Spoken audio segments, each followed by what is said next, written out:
So prevention is the key. And one of the things in policing, another way that we've evolved our thinking is that we would much rather prevent the crime from occurring than ever have to respond to it. So I think prevention, one, I think takes a full collaborative approach.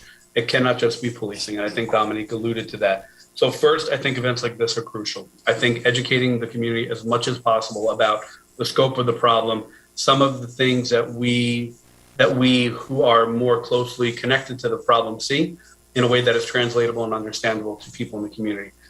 I would often say when I worked in a precinct that while I may work in your precinct 40, 50, 60 hours a week, the residents of that precinct live there 24/7, 365. Nobody knows the community better than you. So wherever you live in the Valley, there's not a cop out there that will presume to know more about your neighborhood than you do.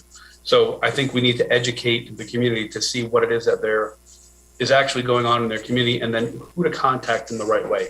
So obviously, if you see an immediate crime in progress, if you see a young girl out with an older male who's being forced into cars, that's a 911 call, calls right away.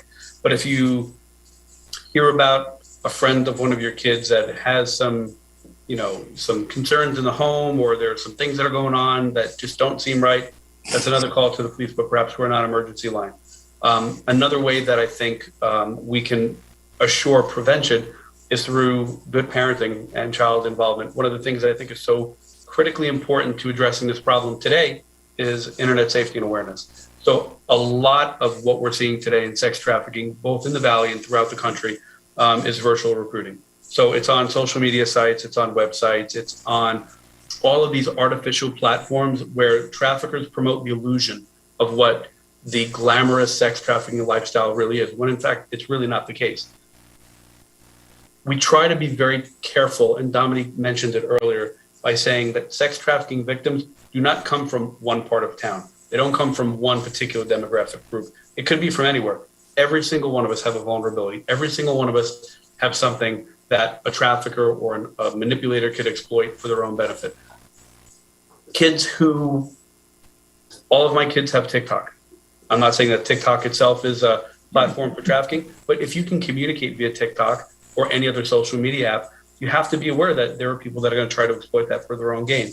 So as parents, I think what we have to do is make sure we're having the conversation with our kids about safety and not accepting friend requests or not sending pictures or not engaging in conversations with people that you don't know. And then what I do, not because I'm a cop, but because I'm a dad, is I do random inspections of my kids' phones, that I have the password and they know that if I want to look at it, they can show it to me, and also their internet search history.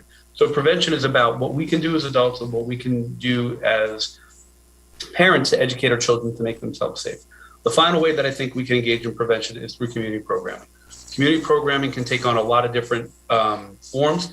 Dominique and I do an event a couple times a year where we go out into the community and we solicit people who need help.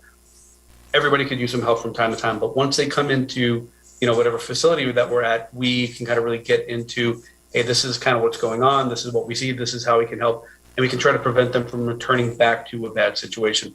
That is a form of prevention. Another great avenue of community programming is through our church community. Churches are great because they are socially connected hubs where there's a lot of people who come together and a lot of intimate personal knowledge about what looks right. It's kind of like your community. If there's a member of your church community that you know is something's off, who better than that church community to work together to try to provide those services?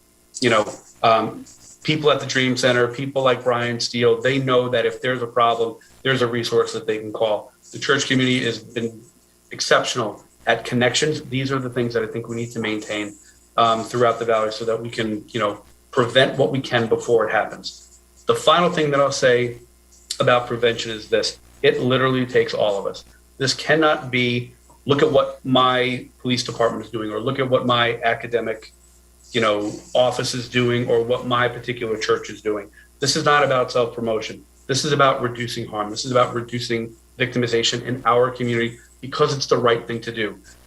The Phoenix Dream Center stands alone in the Valley in terms of putting themselves out there for the right reasons and aligning resources to take care of victims. That is the mindset that we would encourage everybody to follow, and then work with the partnerships that we have with the Phoenix Police Department, law enforcement across the Valley, and through Arizona State University.